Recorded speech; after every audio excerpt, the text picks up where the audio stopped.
Olá, você que está conosco na nossa mentoria bisurada, dando continuidade à nossa aula de responsabilidade civil do Estado. Quero estar trabalhando com vocês a composição da indenização. A composição da indenização ela é de extrema importância para você fundamentar a indenização que você vai cobrar do poder público numa ação indenizatória, por exemplo. Tá? Ela é de extrema importância justamente para que você tenha os fundamentos legais. E elas estão, essas disposições, no Código Civil. Eu preciso muito que você abra o seu Código Civil, que você primeiro vá para o artigo 402 do Código Civil. O artigo 402, ele vai trazer efetivamente o fundamento dos danos emergentes e dos lucros cessantes. Os danos emergentes, aqueles danos materiais que a pessoa sofreu, e os lucros cessantes, aquilo que ela deixou de ganhar. Aquilo que ela deixou de ganhar. Acompanhe na tela comigo, olha só. Código Civil das perdas e danos. Das perdas e danos. Artigo 402. Salvo as exceções expressamente previstas em lei, passa traço simples agora. As perdas e danos devidas ao credor abrangem, além do que ele efetivamente perdeu, o que ele sofreu de dano, o que razoavelmente deixou de lucrar. Aqui é os chamados lucros cessantes.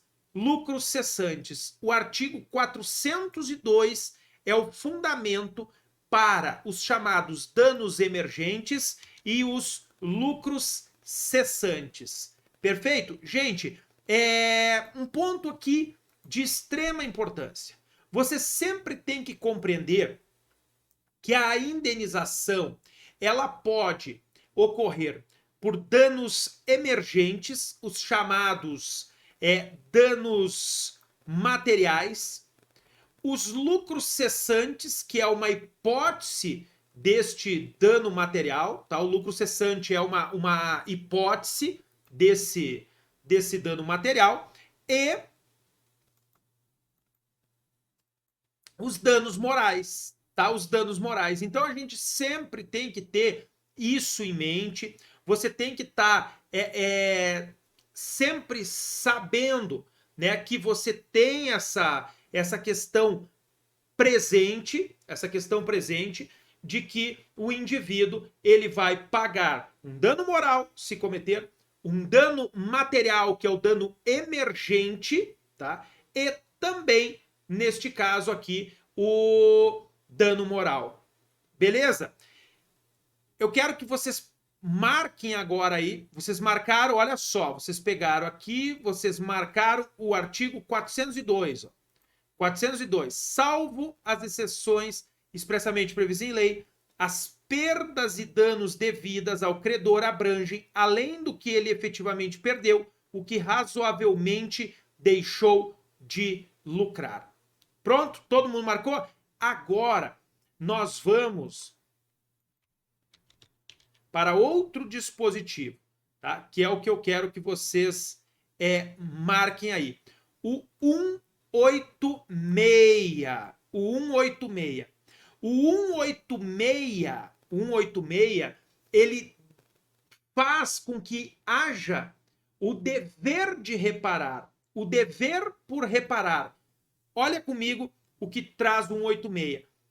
Aquele que, por ação ou omissão voluntária, negligência ou imprudência, violar direito e causar dano a outrem, ainda que exclusivamente moral, comete ato ilícito. Olha só, comete ato ilícito. Então você sempre precisa dizer: olha, o poder público ocasionou um dano ao meu cliente. E aquele que comete dano, ainda que seja meramente moral, está obrigado a reparar por força do artigo 186 do Código Civil. Esta reparação envolve aquilo que ele perdeu e o que ele deixou de ganhar. Mais ainda, nós temos que ter um carinho e um cuidado muito grande com as indenizações que vão ocasionar morte ou perda. Ó, nós temos que ter sempre essa sequência, gente. 186, causa dano. 186 é o dano, tá? Ocasionou o dano.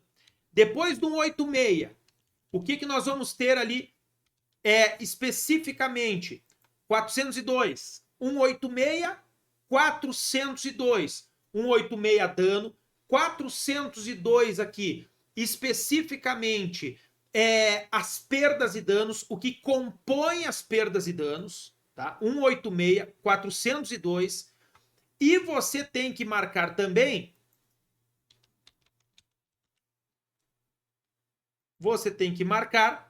exatamente o artigo, deixa eu ir para ele, 927. 927. Olha na tela comigo, ó. Olha aqui comigo, ó. Aquele que, por ato ilícito, o artigo 186 que você colocou, aquele que, por ato ilícito, causar dano a outrem, fica obrigado a reparar. Você precisa colocar todos esses artigos. Artigo 186, dizendo que aquele que comete ato ilícito está obrigado a reparar. Você tem que colocar o 927, dizendo que aquele que por ato ilícito causa dano a outro fica obrigado a reparar. Você tem que colocar que a reparação envolve, por força do artigo 402, tá? Olha só, 402. Salvo as exceções expressamente em lei, as perdas e danos devidas ao credor abrangem, além do que ele efetivamente perdeu, o que razoavelmente deixou de lucrar. Envolve dano material e lucros cessantes. E você tem que botar o quantum indenizatório.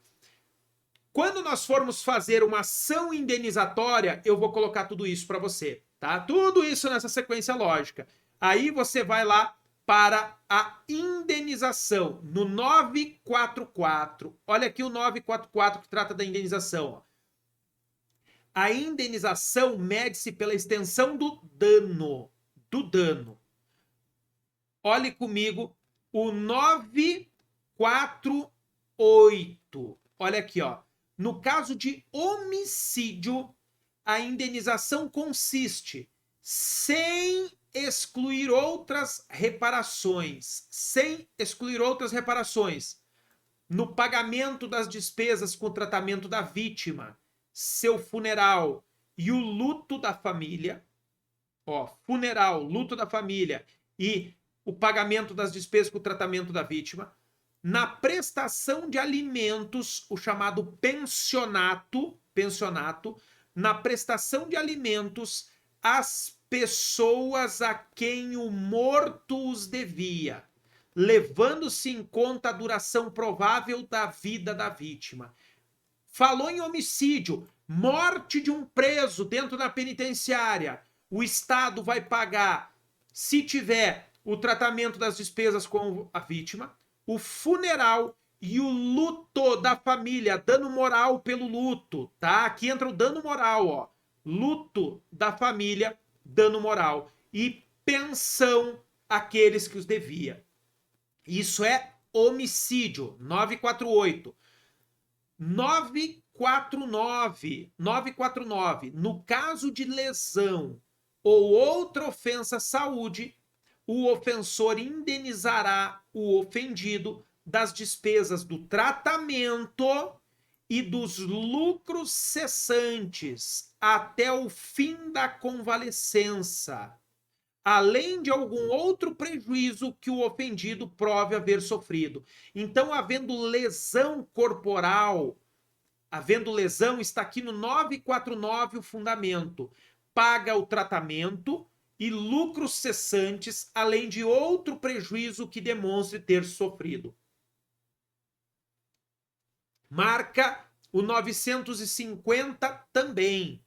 Se da ofensa resultar defeito, pelo qual o ofendido não possa exercer o seu ofício ou profissão, ou se lhe diminua a capacidade de trabalho, a indenização, além das despesas do tratamento e lucros cessantes até o final da convalescença, incluirá pensão correspondente à importância do trabalho para que se inabilitou, pensão vitalícia, ou da depreciação que ele sofreu. O prejudicado, se ele preferir, pode exigir que a indenização seja arbitrada e paga de uma vez só. Inclusive aquela pensão, em vez de ficar recebendo pensão, pode receber tudo de uma vez só. Está aqui no 950. Marca isso. Tem que ter marcadinho 948, o 949 e o 950. Gente, isso será muito necessário, muito mesmo, nas ações envolvendo a responsabilidade civil, as ações indenizatórias, tá? Vamos para o nosso quadro? Então, olha só. O que você vai botar aqui? Olha só. Arte 186. Ato ilícito. É o que trata do ato ilícito. Arte 402. Perdas e danos. Arte 927. Dever de indenizar.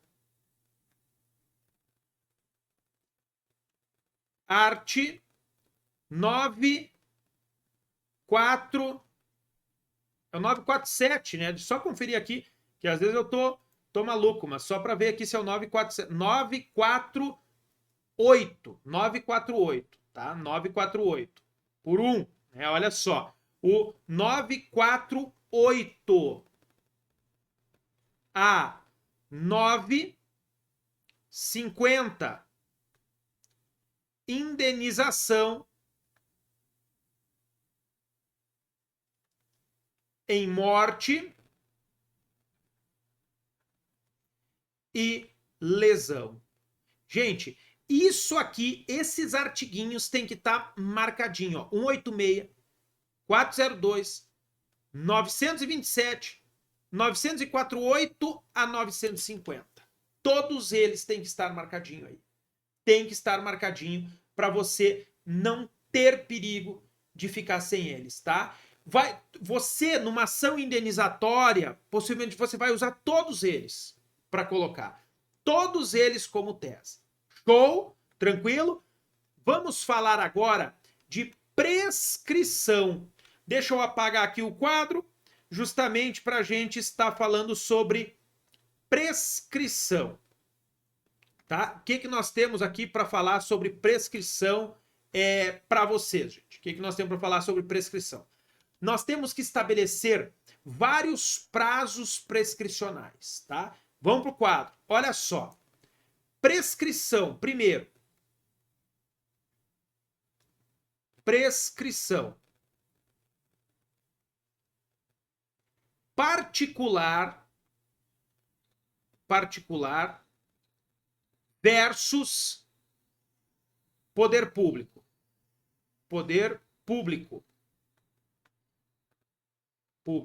Segundo, particular contra prestadoras de serviços públicos. Prestadoras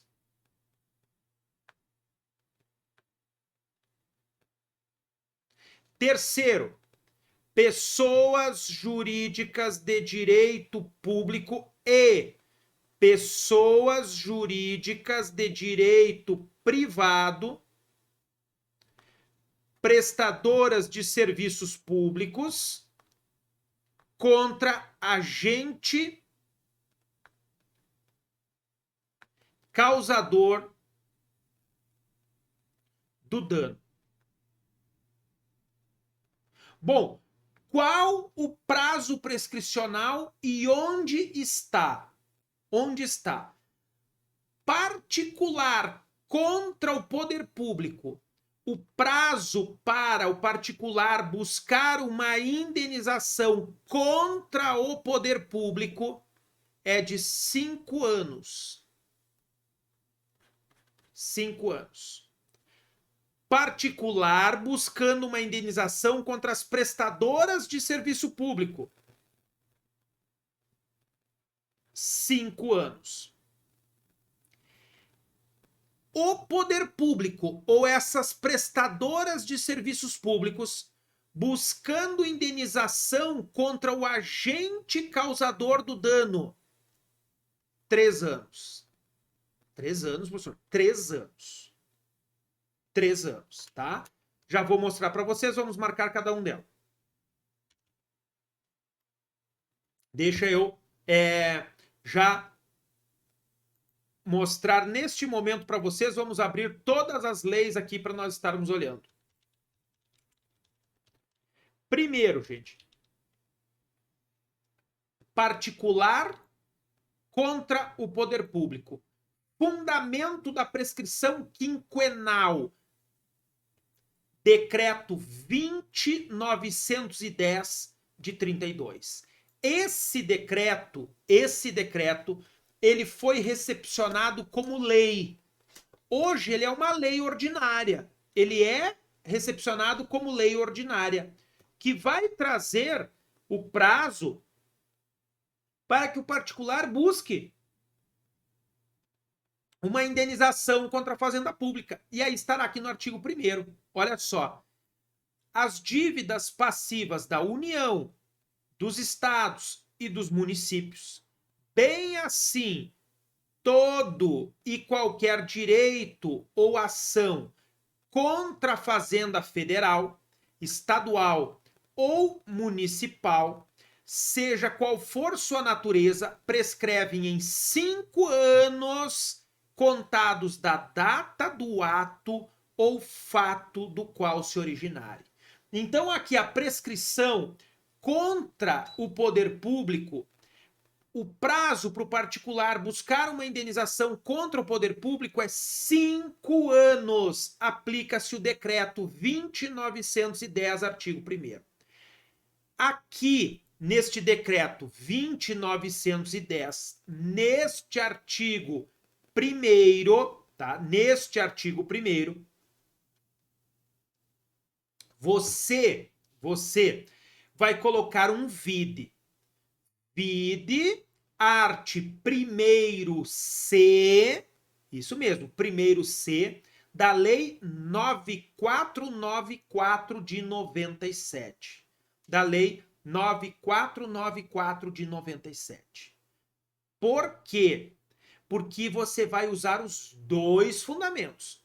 Você vai fundamentar com base no artigo 1º do decreto 20.910 e no artigo 1º-C da Lei 9494 de 97. Abre a tua Lei 9494 de 97, porque a Lei 9494 de 97, ela vai trazer o prazo contra as pessoas jurídicas de direito público, que é de 5 anos, e também para as concessionárias de serviço público. Prazo, 5 anos. Particular contra pessoas jurídicas de direito público. Prazo, 5 anos. Fundamento, decreto 20.910 e Lei 9494. Prazo do particular contra as pessoas prestadoras de serviço público. 5 anos. Onde está Lei 9494 de 97? 5 anos, tá? Vocês se lerem alguma coisa diferente por aí que é 3, deletem da vida de vocês. Isso era na época do meu avô. Na época que o meu avô, né, estudava isso aqui, o entendimento do STJ era que o prazo prescricional contra as prestadoras de serviço público era de 3 anos, na época do meu avô. Hoje, 5 anos, indiscutivelmente, Lei 9494 de 97. Veja essa lei na tela comigo, olha só. Lei 9494/97 disciplina a aplicação da tutela antecipada contra a Fazenda Pública e de outras providências, principalmente o que nos interessa. Olha o artigo 1º-C. Prescreverá em 5 anos o direito de obter indenização dos danos causados por agentes de pessoas jurídicas de direito público e de pessoas jurídicas de direito privado prestadoras de serviços públicos. Você lembra o artigo 37, parágrafo 6º? O artigo 37, parágrafo 6º diz que as pessoas jurídicas de direito público e de direito privado prestadores de serviços públicos responderão pelos danos que os seus agentes nessa qualidade causarem. Então está dizendo assim, olha particular, você tem 5 anos para obter indenização dos danos causados por esses agentes. Se você não buscar, bye bye, você vai perder. Você viu a clareza aqui do artigo 1º-C, ó? Pega o teu VAD, vai no artigo 37, parágrafo 6º e coloca vide art. 1º-C da Lei 9494 de 97. Coloca também vide art. 1º do decreto 20.910/32. Professor, eu posso colocar só esse como fundamento da prescrição? Não! Você vai botar os dois. Obrigatoriamente os dois. Por quê, professor? Porque eu não sei qual a FGV vai trazer. A FGV, gente, é igual barriga de grávida na época da minha avó. Você não sabia se vinha menino ou vinha menina. É assim. A gente não sabe. Infelizmente, a gente não sabe se ela vai cobrar a Lei 9494 sozinha, se vai cobrar o decreto 20.910 sozinho, se vai cobrar os dois juntos, o EO. Então, você vai botar os dois para ela escolher o que ela quer cobrar, para você comemorar a tua aprovação. Você bota o artigo 1º-C da 9494, você coloca o artigo 1º do 20.910. Pegou então? Então, particular contra poder público e contra concessionária, é esse o prazo quinquenal. Agora, como funciona para essas pessoas que vão pagar a indenização para o particular? Cobrarem do agente que causou o dano. Aí é Código Civil. Aí é Código Civil. Aí você vai lá para o artigo 203 do Código Civil. Deixa eu abrir aqui. Art. 200. Me desculpa. Você vai para o art. 206, tá? Olha só, tá na tela para vocês. Poder público contra agente causador do dano. Artigo 206. Prescreve. Desce por 3 anos aqui, ó.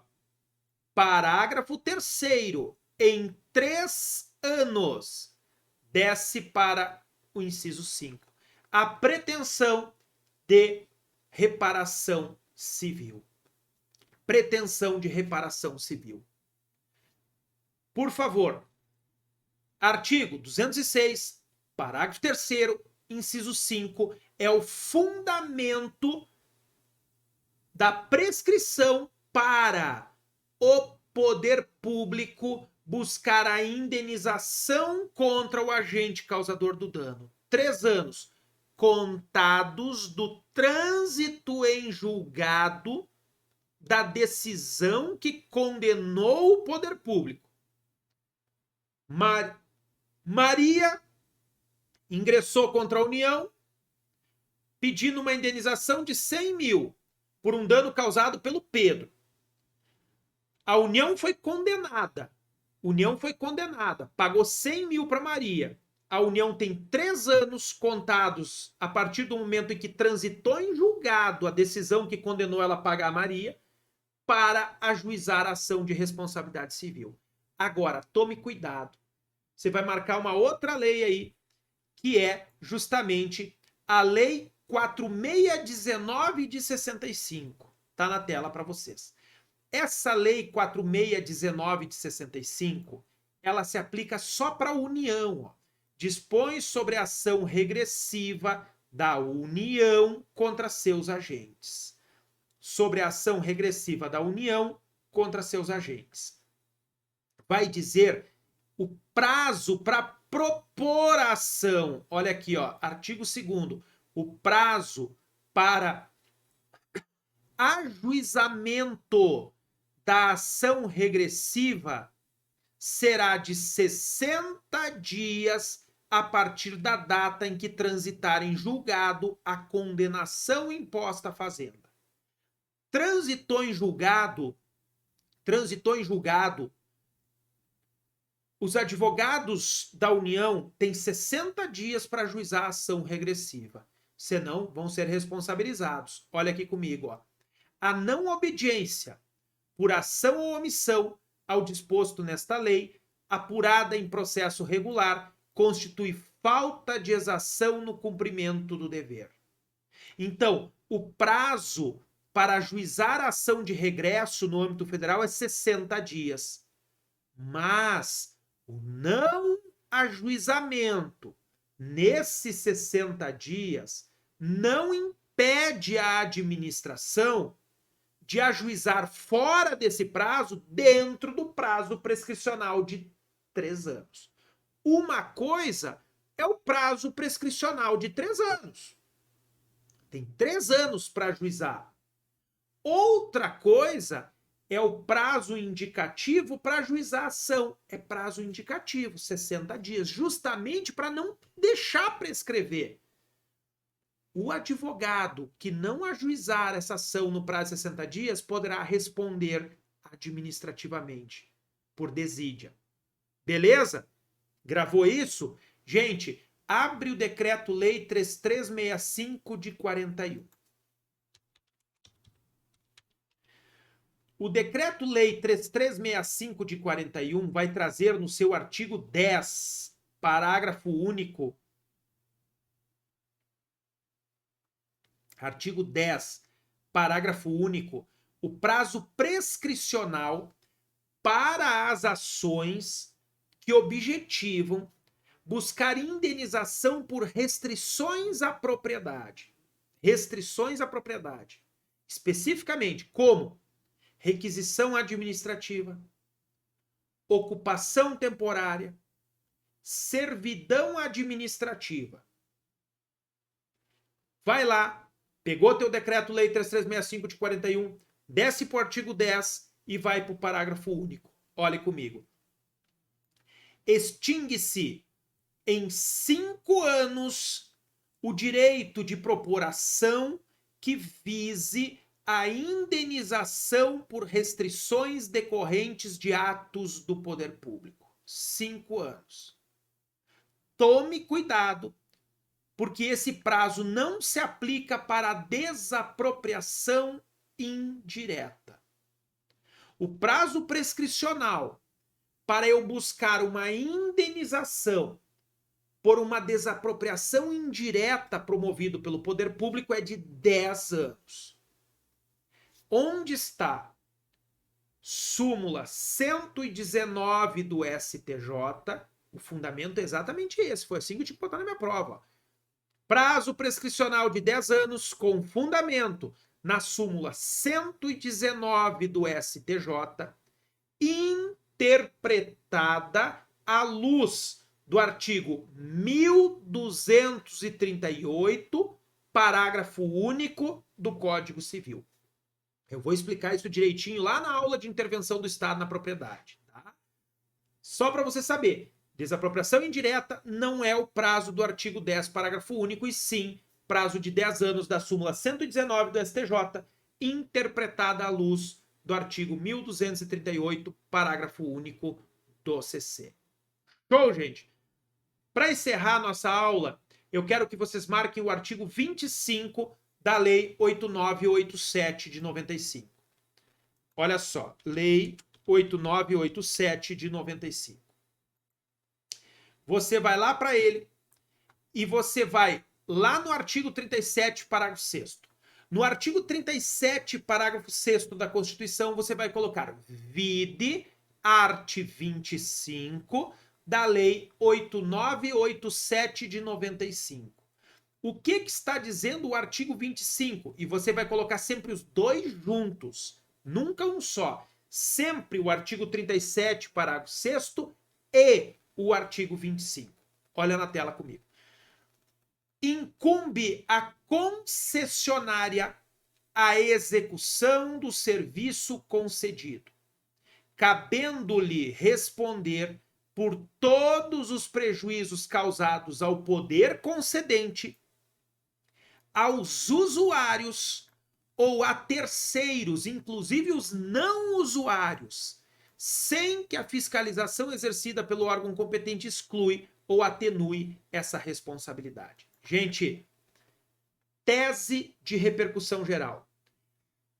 A responsabilidade das concessionárias de serviços públicos pelos danos causados tanto aos usuários quanto aos não usuários de serviço público é objetiva, por força do artigo 37, parágrafo 6º da Constituição, que fala em terceiros. Os danos causados por elas a terceiros englobe tanto usuário quanto não usuário. Beleza? Outra tese de repercussão geral importante nesse sentido, para você saber, é referente à responsabilidade por ferimentos ou danos causados a jornalistas. Olha só, em confrontos, o Estado responde objetivamente pelos danos causados a jornalistas em coberturas jornalísticas em protesto, exceto, olha só a exceção, exceto quando o jornalista descumprir ordem expressa para não ir. Sabe aquele cara lá tá comendo bala para cima e o cara tá lá fazendo cobertura e filmando, tá lá porque quer. O poder público diz, olha, não venha, você vai morrer. Não, eu quero ir. Foi, assume a responsabilidade. O poder público não falou nada, ele foi, o poder público responde, tá? Tarefa de casa. Dê uma lida nas teses de repercussão geral no nosso caderno de teses de repercussão. Lê uma lida nas teses de repercussão geral da parte de responsabilidade civil do Estado. Tem algumas teses que são importantes, como essa do jornalista, né? O Estado responde pelas péssimas situações do sistema carcerário, diante do seu dever de integridade física e moral dos presos, a responsabilidade objetiva, tá? São teses importantes e, gente, pode ter certeza, tudo o que cair na prova de você sobre responsabilidade civil do Estado, tanto das pessoas jurídicas de direito público quanto das de direito privado, estarão aqui. Responsabilidade contratual do Estado. Nós vamos trabalhar na aula de contratos administrativos. Aí lá nós veremos a responsabilidade contratual. Essa responsabilidade civil é a responsabilidade extracontratual. Aquela que decorre da atividade de risco da administração. A atividade que a administração pública faz. Beleza? Espero que todos tenham marcado, espero que todos tenham memorizado tudo isso que eu falei. Você não pode perder nenhuma gaivota sobre responsabilidade civil do Estado. Quando nós formos fazer a nossa ação indenizatória, a gente vai usar muito desse conteúdo lá, porque é justamente a ação que você vai buscar a indenização contra o poder público. Aguardo vocês na sequência na nossa próxima aula.